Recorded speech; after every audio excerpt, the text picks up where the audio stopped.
Hello বন্ধুরা, আবার চলে আসলাম তোমাদের কাছে একটা নতুন ফ্লাওয়ার ডিজাইন নিয়ে। দেখো কত সুন্দর লাগছে। এগুলো ছোট্ট ছোট্ট গোলাপ মোটিভ আছে। আমার গলাটা আজকে একটু খারাপ আছে, তো যার জন্য এরকম লাগছে গলাটা শুনতে। আমার ভীষণ ঠান্ডা লেগেছে। তো যাই হোক, তোমাদেরকে এই ছোট্ট ছোট্ট ফুলের প্যাটার্নগুলো কিভাবে বানিয়েছি এবং এগুলো দিয়ে অনেক রকমের ক্রাফট করা যেতে পারে। তো চলো সেগুলো, এই ফুলটা কিভাবে বানিয়েছি তোমাদের সাথে সেটা শেয়ার করি। তো বন্ধুরা, প্রথমে একটা গ্রিন কালার নিয়ে নেব এই নিচের এইটাকে তৈরি করার জন্য। তো ফার্স্টে একটা ম্যাজিক সার্কেল করে সেখানে 6টা সিঙ্গেল ক্রোশিয়া করে নিতে হবে। এটা 1 নম্বর হলো। এরপরে আরও 5টা, এখন হলো 2টো, এবার 3টে, 4টে, 5টা, 6টা। তো 6টা তোলার পরে ম্যাজিক সার্কেলটাকে বন্ধ করে দেবো এবং এই সুতোটাকে ওপরের দিকে রাখবো। সব ক্ষেত্রে আমরা নিচের দিকে রাখি, কিন্তু এইটার ক্ষেত্রে ওপরের দিকে রাখবো। কেন রাখছি সেটা লাস্টে বুঝতে পারবে। তো এই ফার্স্ট স্টিচটার সাথে আমরা জয়েন করে দেব স্লিপ স্টিচের মাধ্যমে। জয়েন করে দেওয়ার পরে 1 2 3 তিনটে চেন তুললাম। তোলার পরে আরও একটা চেন, 4 নম্বর করার পরে পরের ঘরটাতে চলে আসব। এখানে ডাবল ক্রোশিয়া হবে। তারপরে একটা চেন নেব, যেহেতু ওইখানেও 4টে নিয়েছি এই কারণে যে 3টে হচ্ছে চেন হবে আর একটা হচ্ছে চেন স্পেস হবে। এরকম এখানে ডবল ক্রোশিয়া করার পর একটা চেন নিলাম এবং পরের ঘরটাতেও চলে যাব। তো এইভাবে প্রতিটা ঘর কমপ্লিট করব আমরা।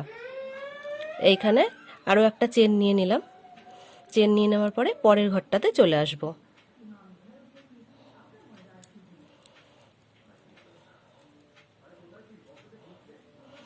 এই যে, তারপরে এই যে আরেকটা এই চেন নিয়ে নিলাম।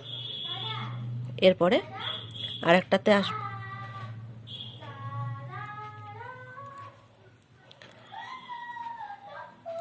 আরেকটাতে চলে আসলাম। তারপরে আর একটা করবো, আর একটা করলেই 6 নম্বর হয়ে যাবে। তো 6 নম্বর হয়ে গেল। হওয়ার পরে একটা চেন নিয়ে নিলাম। নেওয়ার পরে এই ফার্স্ট যে 3 নম্বর চেনটা আছে, 3 নম্বর চেনটার সাথে এটা স্লিপ স্টিচ করে জয়েন করে দেব, করে এই জায়গাটা কাট করে দেব।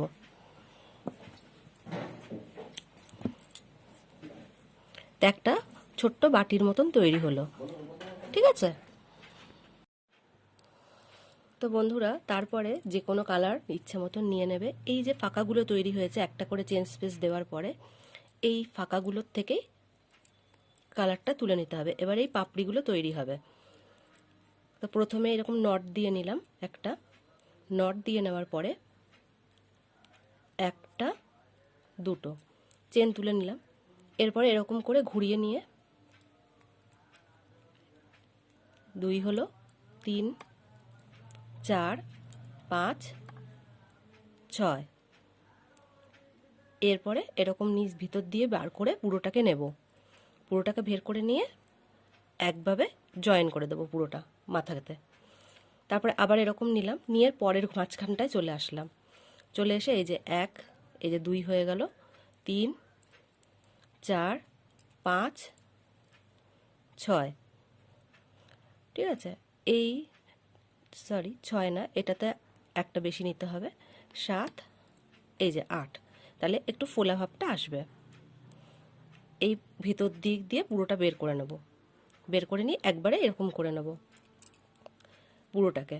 তারপরে আবার এরকম ঘোরালাম। ঘুরিয়ানোর পরে এই যে 2 হয়ে গেল, 1 আর 2, 3 4 5 6 7 8। এর পরেরগুলোতে 8 করে হবে। তাহলে এরকমভাবে বের করে নেব। একবারে বের করে নিয়ে উপর দিয়ে নট দিয়ে নেব। দেওয়ার পরে আবার এরকম ঘুরিয়ে নিয়ে পরের ঘরটাতে চলে যাব। মানে এই ফাঁকা স্পেসগুলোর মধ্যেই কাজটা হবে। 1 2 3 4 5 6 7 8 হলো 8। এরপরে এই যে এরকম করে জাস্ট এরকম নট দিয়ে নেবো ওপরে, তারপরে আবার এরকম ঘোরাবো, 1 2 3 4 5 6 7 8 হওয়ার পরে একবারে বের করে একটা নট দিয়ে নিলাম, তারপরে আবার এরকম ঘুরিয়ে নিলাম, নিয়ে এই লাস্ট একটাই বাকি আছে, এটার মধ্যে চলে আসবো, 1 2 3 4 5 6 7 8 হয়ে গেল। এই যে বার করে এই যে হয়ে গেল। এবার কি করব, এই যে ফার্স্টে এই যে চেনটা হয়েছে, এই চেনটার মধ্যে কিন্তু জয়েন করব না, করব এই মাথাটার মধ্যে, এই মাথাটা যেখানে জয়েন হয়েছে সেইখানে জয়েন করে, এখানে জয়েন হলো, জয়েন হওয়ার পরে এই যে এখানে যে পরপর যে পাপগুলো তৈরি হয়েছে তার যে মাঝখানে স্পেস আছে সেইখানে চলে আসবো স্লিপ নটের মাধ্যমে। এই যে চলে আসলাম। এরপরে এরকম করে ডবল মানে হাফ ডাবল ক্রোশিয়া দুবার হবে। এই যে হাফ ডাবল ক্রোশিয়া হলো, বেরিয়ে গেছে। এই যে হাফ ডাবল ক্রোশিয়া একবার, আর একবার হাফ ডাবল ক্রোশিয়া, আর তারপরে আবার স্লিপ নট করে জয়েন করে দিলাম। দেওয়ার পরে পাশেরটাতে চলে আসব, ওখানেও আগে স্লিপ নট হবে, তারপরে দুবার হাফ ডাবল ক্রোশিয়া হবে। একবার হয়ে গেল, দুবার আর একবার করতে হবে। এই যে আর একবার করলাম, তারপরে স্লিপ নট দেব, দিলাম, তারপরে আবার এখানে মাঝখানে চলে আসবো। এখন আগে হচ্ছে হবে স্লিপ নট, তারপরে হবে হাফ ডাবল ক্রোশিয়া দুবার, একবার হলো, আরও একবার, দুবার, তারপরে আবারও স্লিপ নট হয়ে গেল। তো এরকম করে করে পুরোটা কভার করব। তো বন্ধুরা এরকম করে লাস্টে চলে এসেছি।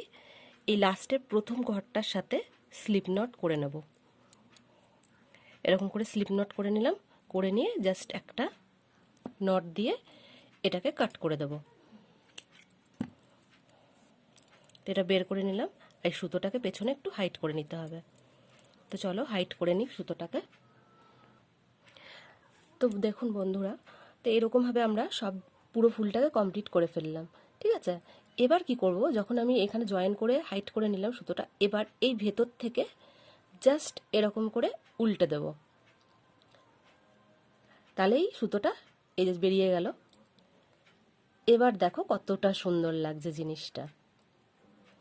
জাস্ট একটু অ্যারেঞ্জ করে নিতে হবে পাপড়িগুলো, যেহেতু উল্টানো হলো তো অনেক সময় মুড়ে ঠুড়ে যায়। তো দেখো কি সুন্দর লাগছে দেখতে, ছোট্ট জিনিস কিন্তু দারুণ। এবার এটা দিয়ে ওয়াল হ্যাঙ্গিং করা যেতে পারে, কি চেন করা যেতে পারে, ঠিক আছে। তারপরে আমরা কিন্তু দরজাতেও এরকমভাবে লটকনের মতন লাগিয়ে লাগিয়ে রাখতে পারি, মাথাতেও খোপার মধ্যেও কিন্তু আমরা এরকমভাবে লাগাতে পারি, কানের দুল বানাতে পারি। এরকম হাজারো জিনিস আছে যেগুলো কিন্তু আমরা এই ছোট্ট একটা জিনিস দিয়ে করতে পারি। তো তোমাদের কাছে কেমন লেগেছে বন্ধুরা একটু জানিও। আমার কাছে এটা কিন্তু খুবই সহজে বানানো একটা ছোট্ট ফুল, যেটা খুব কম সময়ে করে নেওয়া যাবে। তো তোমাদের কেমন লেগেছে অবশ্যই কমেন্ট করো। টাটা বন্ধুরা।